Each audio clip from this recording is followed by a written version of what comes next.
Morning, everyone. Kerry James from MMSA, and it's my pleasure to introduce our speaker this morning.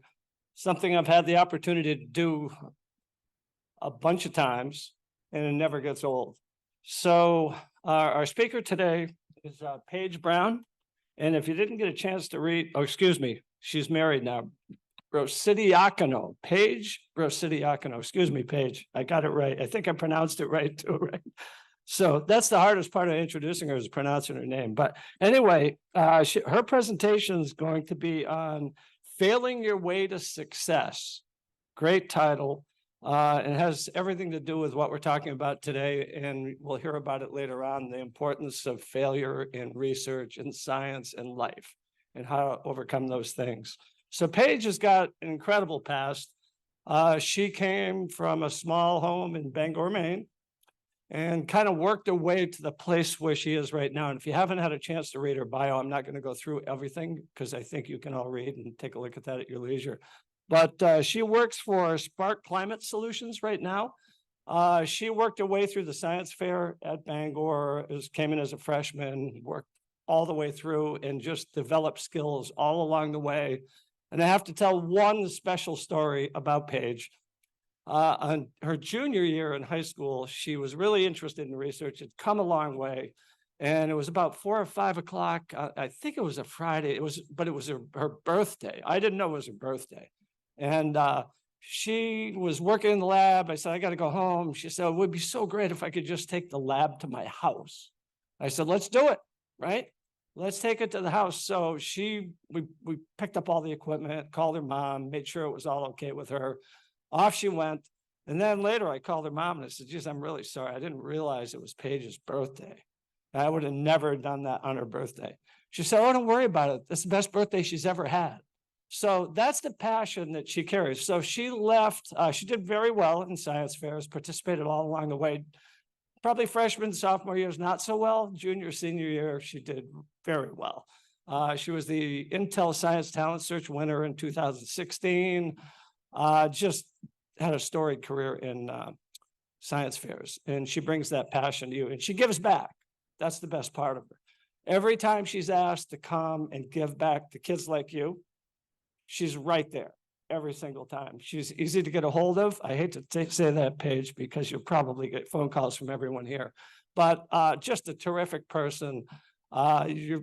You got to feel really good about hearing her speak today. So she goes out to Stanford University, started a company called Windborne. If you got your phones, I don't know if your teachers allow it, but you can look it up on your phone. Really great company that she started with, looking at weather systems and using, balloons to measure weather, model weather. And now she continues on with her work in climate change. So she is trying to save the world. And thank you for that, Paige. And I hope you enjoy her talk this morning. Failing your way to success, building your toolbox for life through science fairs. And Paige, you're on. Thank you, Kerry. Let me share my screen. Let's see. Can you see my slides? Okay. Well, good morning, everybody. It is a privilege to be speaking with you today. As Kerry mentioned, my name is Paige Brocidiacono, and not that long ago, I was sitting right there in your shoes. I was a kid at Bangor High School. I grew up in Bangor and participating in science fairs throughout my high school career took me to places that I never dreamed of. So I graduated class of 2016. I went to Stanford University. I studied material science and engineering, but I ended up dropping out of school when I was 20 to start a company, Windborne Systems, supercharging weather forecasts with data from smart weather balloons. Then last year, I stepped down as CEO and I joined a nonprofit accelerating emerging technology to solve the climate crisis. But when I was 13, I had a pretty good idea of what science was, but I had no idea what engineering was. My dad is actually an engineer, which you'd think would help me understand what that was, but he actually works on engines. He works on huge container ships, and they're gigantic engines within them. So I thought that engineering was just working on engines. And I thought there's no way I want to be an engineer when I grow up. I don't want to be in the depths of a container ship working on an engine. So I later found out that that's not the case, and engineering is actually pretty cool. And I wanted to give you guys a better taste of than what I had when I was that age, of what science and engineering is like in the real world, and what participating in science fairs might be able to unlock.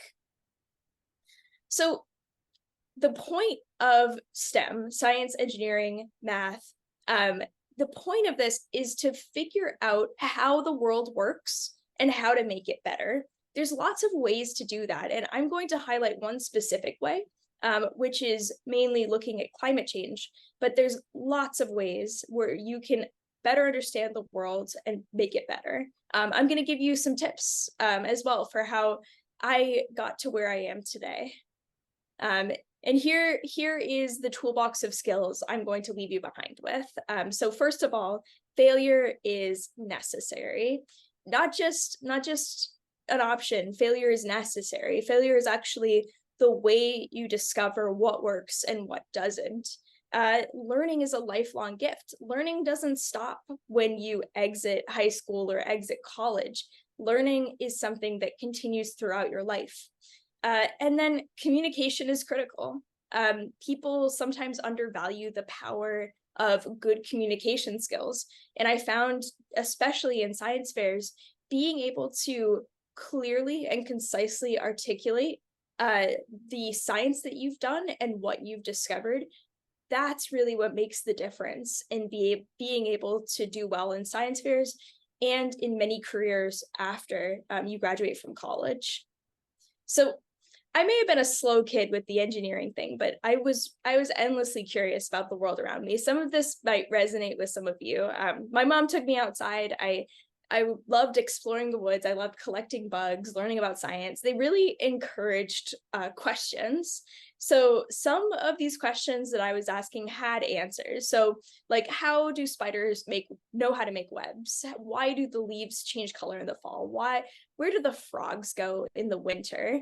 But the thing about science is that sometimes you get to a question that doesn't have an answer. And that's really where science and engineering start to kick in. This is where you dig into the questions that don't have an answer. Maybe the adults don't know why spiders make webs. Maybe it's something you can figure out.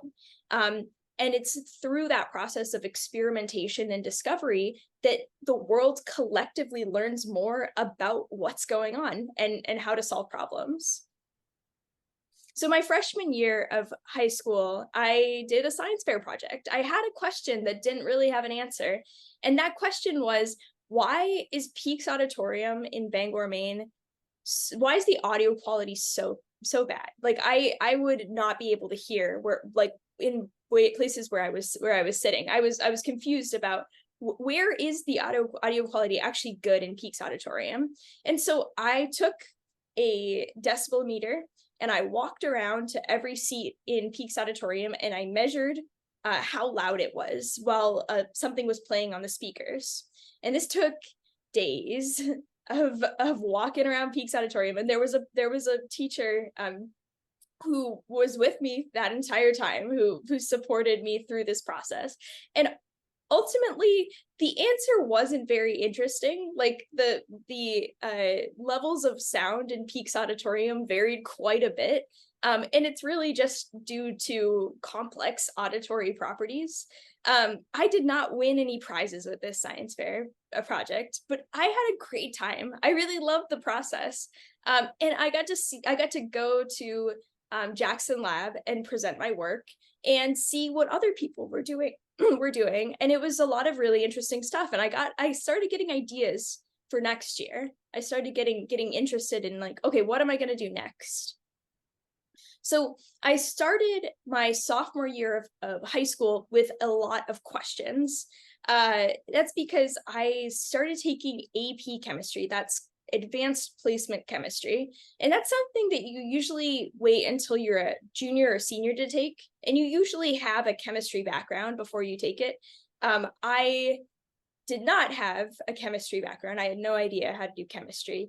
Not really the sharpest tool in the shed. I was just kind of diving in. I wanted to do the hardest thing possible. And this was hard. So I get to the class. Mr. James actually was teaching this class.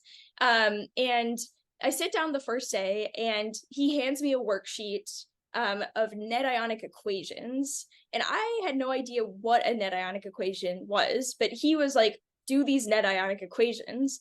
And so I sat there until the end of class, not doing anything because I had no idea what was going on. And I went up to him afterwards and I asked him, how do I actually succeed at this class? I have no idea what's going on. And he told me something I'm never going to forget. Read the book. I was like, okay, I can do that. I can read the book. And I started reading the book. You know, so many times teachers will tell you to read the book and you don't. But I actually did. And there's actually some interesting stuff in there. And I looked on YouTube as well. There was useful videos where I could get up to speed in chemistry. The thing that really stood out to me through this whole process is that asking questions is a way to actually understand those questions a lot better. Like some of these questions do have answers, and it was through coming in after class and asking those questions that I was able to actually catch up with the chemistry. The thing is, like, teachers want you to succeed. They want you to ask these questions, and it's through this active communication, the asking questions and really digging into the material that you're able to catch up when you need to. So in this AP chemistry class, one day we did an orthophosphate lab. It's a complicated word, but really what it means is that we're putting something in the water that reacts with orthophosphate. Orthophosphate is a nutrient, like what's in fertilizer.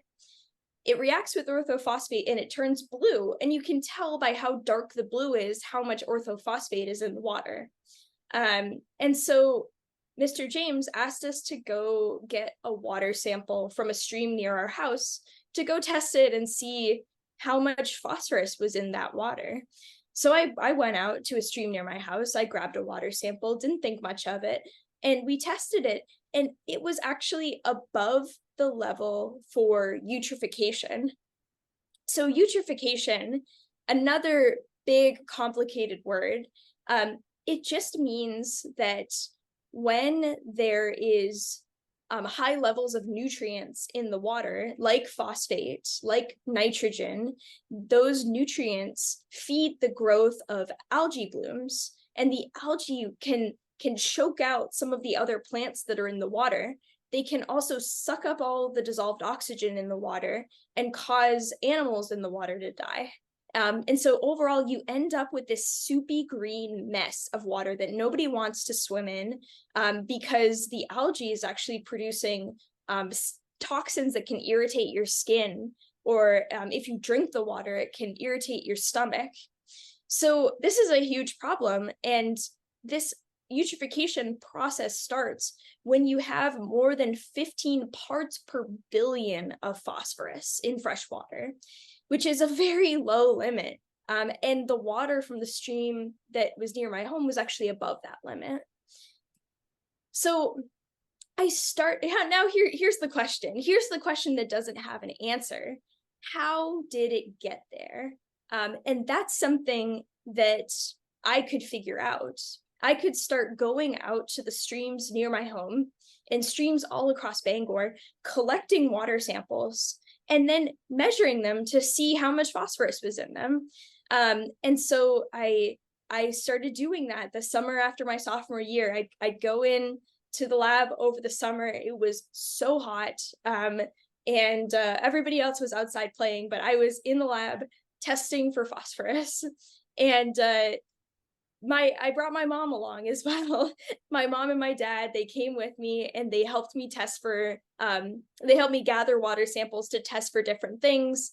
If your parents are listening in on this, just, remind them that they're a big part of this too. Oftentimes kids can't do science fairs without the support of their parents. For me, I didn't have a driver's license, so getting to the stream sampling locations depended on my parents driving me around. And if your parents can't do that for you, find somebody who can. There are adults out there who want to support kids doing science fairs and will help you with the things you need to do. And so, as Mr. James mentioned, I ended up taking home a half of the lab into my basement. I set up this basement lab. It truly was the best birthday gift I've ever received. It was incredible to have a basement lab. And God bless my mom for tolerating this. I think she was very permissive about the kinds of chemicals that she let me have in the basement. But I kept doing this for about a year.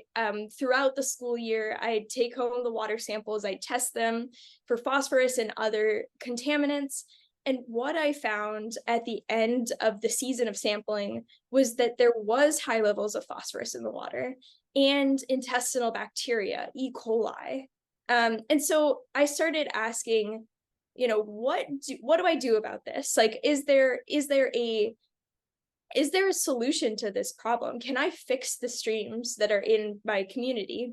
And so I came up with a plan. And this is what I do whenever I come to a roadblock or an intersection in my life. I map it all out on a whiteboard. So this was in Mr. James' classroom. I wrote plan in big letters at the top, and then just started making connections and building a flow chart to understand this complex system and what my options were, where I could go from here. I thought, maybe I could do geographical information system modeling. Maybe I could do an engineering solution. Maybe I can just continue sampling. Like, what are my options here? And what I decided to do was build a device that captures stormwater as it's flowing through a storm drain and runs it through a series of filters that remove the bacteria and the phosphorus. And so I built a prototype and I started testing it. And it sucked. It did not work at all. Like, the water actually came out with more intestinal bacteria than it went in with. It was increasing the bacteria somehow. And I was very downtrodden by the end of the summer. I realized, oh my gosh, I just went through this entire summer working on this project and it didn't work. But I also realized, like, okay, this is an important step. I figured out what doesn't work. Failure is a critical part of science and engineering. You ask any scientist who works in a lab, and most of their experiments, are not turning out the way that they expect them to turn out.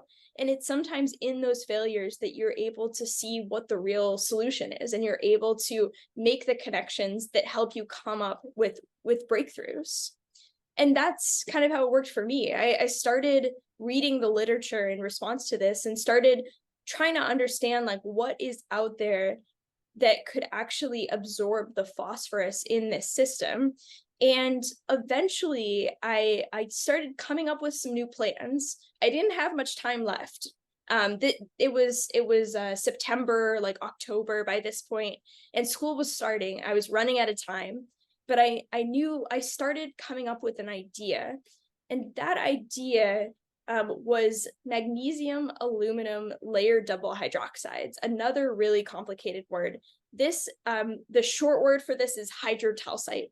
This is a chemical that can absorb phosphorus. And I realized if you can put it in this biodegradable polymer called calcium alginate in sort of a spaghetti configuration, like a high surface area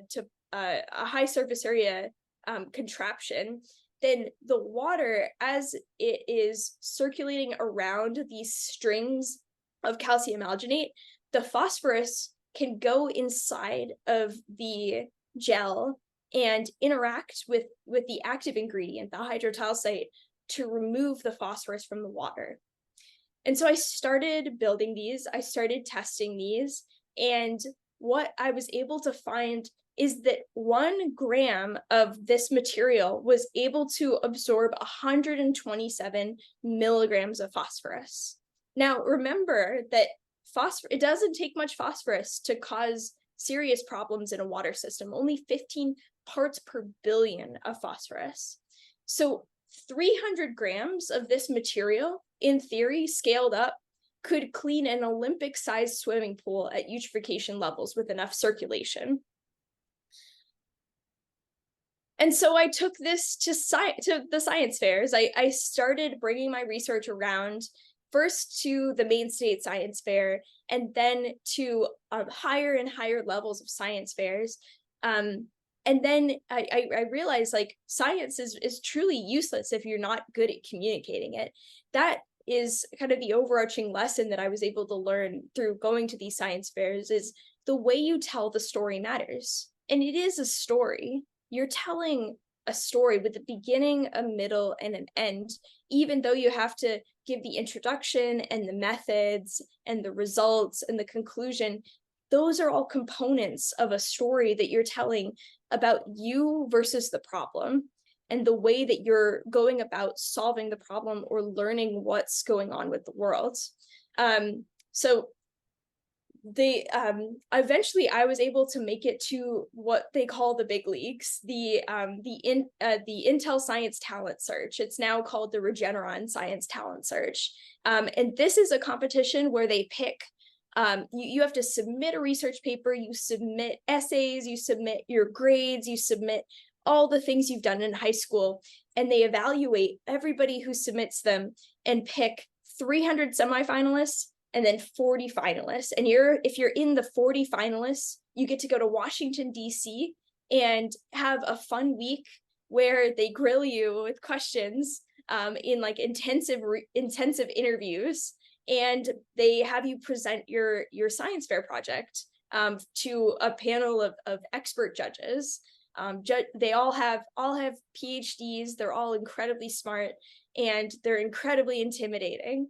But I realized that they wanted to see not just the research project, but also the scientific knowledge. It's about always learning. It's about being open to failure. It's about being able to communicate your thought process and reasoning well. That's what they're looking at, not just a cool science fair project. And that's what makes a good scientist. And so to my great surprise, I actually won this competition. It was an incredible experience. Mr. James was actually there at that evening and supporting me, and I was beside myself. It was really an incredible experience. But really the true value of that week in Washington, D.C. was the connections I made. I got to meet some of the brightest students of my generation, future scientists, engineers, and entrepreneurs. 2 of my friends that I'll call out that I'm still close friends with from that STS week, Anin Sayana, he's now the CEO of a healthcare analytics company. And my friend Jessica Baral, she's a future pediatric cancer doctor studying at Harvard Medical School. But this isn't just a place for kids from California or New York. I was one of 2 kids from Maine in this group of top 40. And people from Maine have made it to this level again since I've gone. So after that, I graduated from high school, left the great state of Maine with my life packed into a hockey bag, and I had a plan. I was going to continue my research. I was going to study environmental engineering and chemical engineering in college, and I mapped out how I was going to finish both my undergrad and my PhD in 4 years. I had it all figured out. But life has a way of surprising you, and the surprise for me came in the form of a balloon. My plans changed pretty significantly. I'm always looking to try to find the smartest people in the room. And at Stanford, the smartest people that I could find were working on a balloon project. They called this balloon VALVAL. It stands for valve and ballast. And the whole point of this balloon is to try to get it to fly as long as possible. They were trying to break the world record for the longest duration latex balloon flight. And by the time I joined the team, they'd already flown for 2.5 days. I was like, okay, that's pretty cool. That's very impressive. I want to see if I can help them improve that. And so I wanted to learn from them. I had to do the dirty work. I joined the team. I had no idea what I was doing. None of my skills were applicable, but I was able to come in and start just assembling the balloon.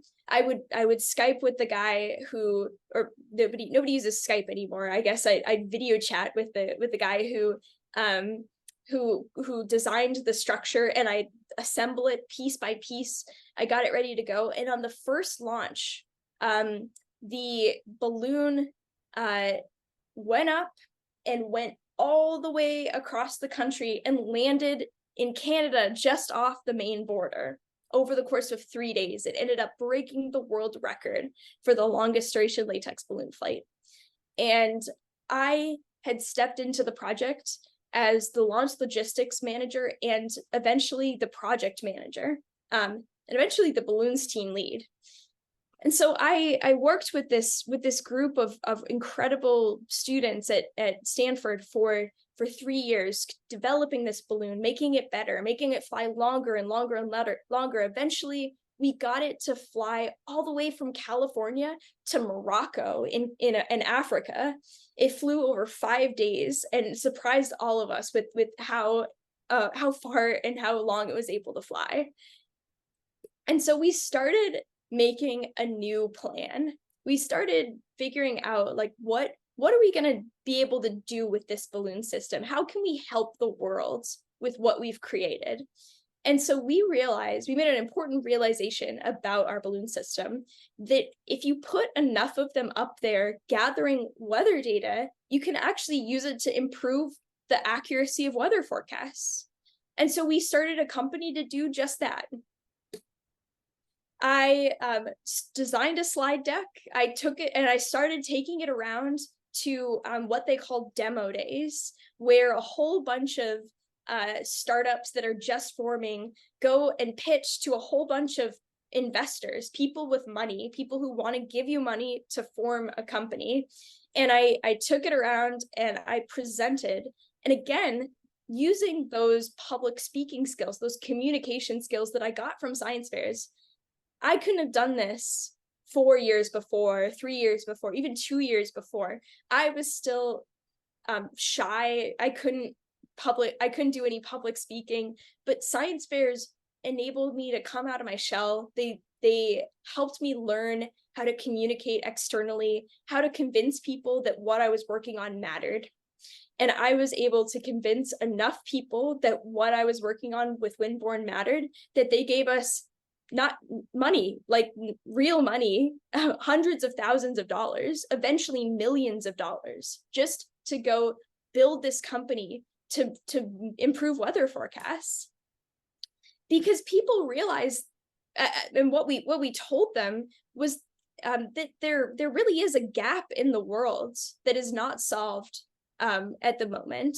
Before we came onto the scene, the way that data is collected for weather forecasts is through satellites and ground stations, but the backbone of the weather system is balloons.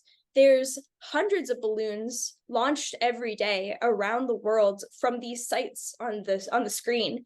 These balloons, they go up, they pop, and they come back down, and they only get a little sliver of data above where they're launched.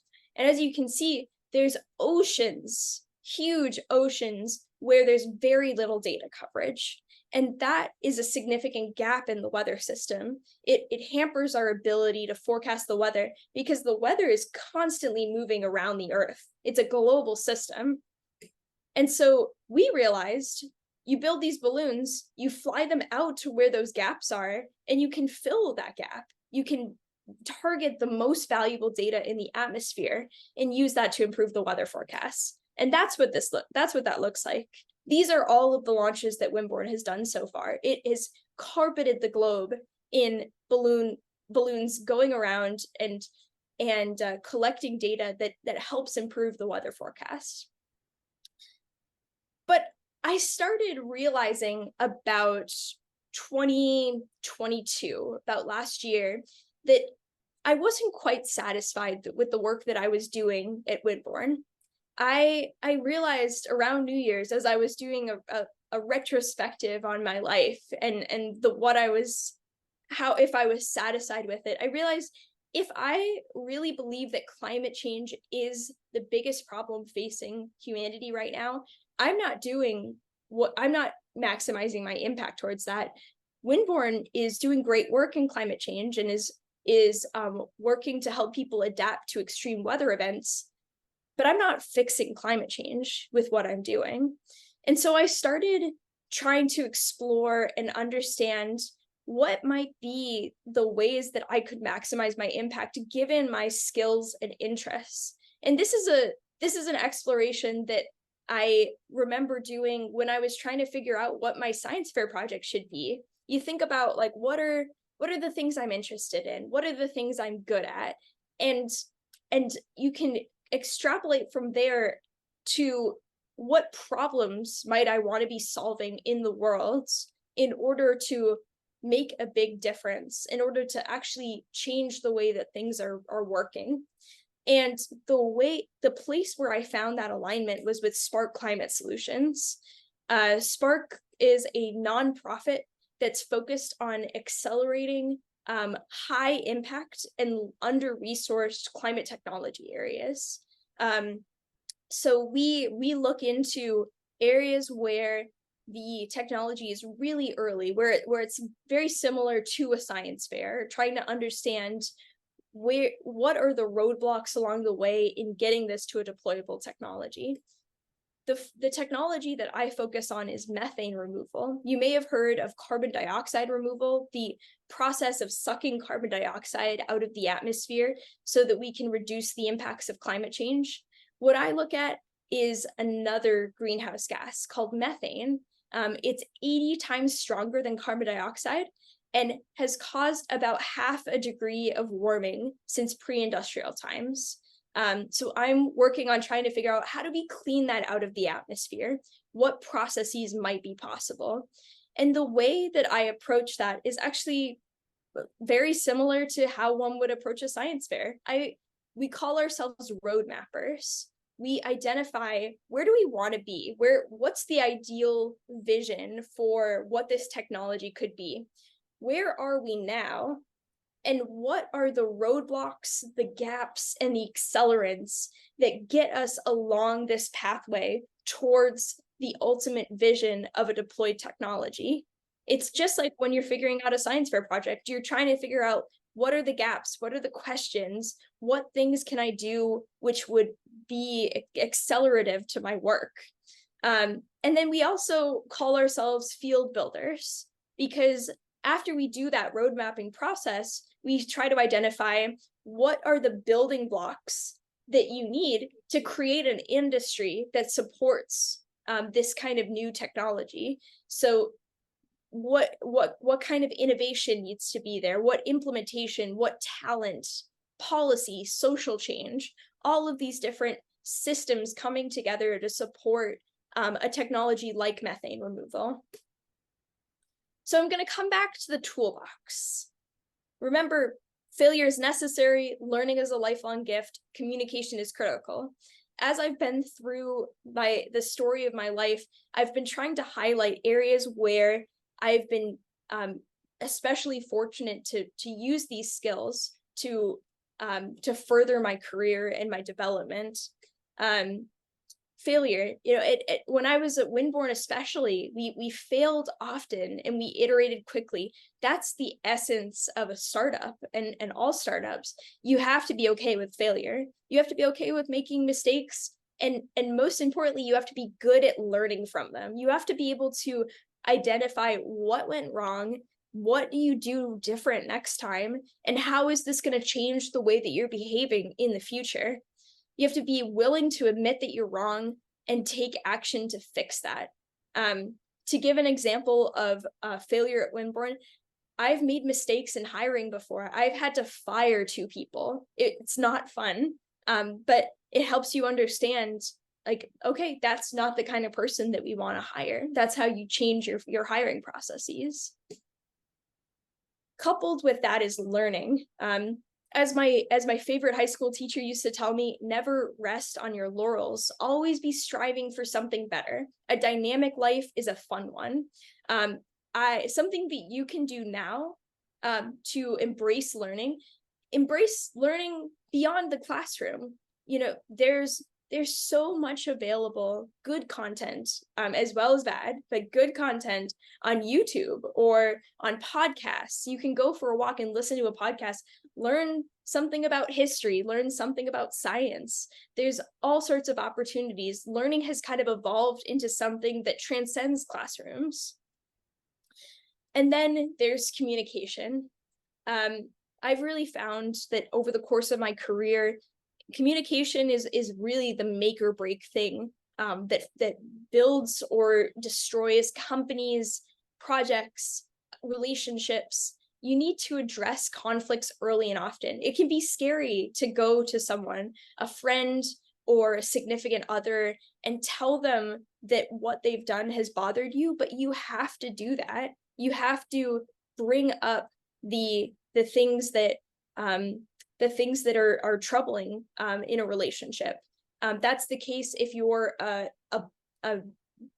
CEO and an employee, if you're boyfriend and girlfriend, if you're just friends, your parents, in any sort of relationship, making sure that you're keeping lines of communication clear and open, that you're showing appreciation for the person, that you're giving them compliments, true, genuine compliments.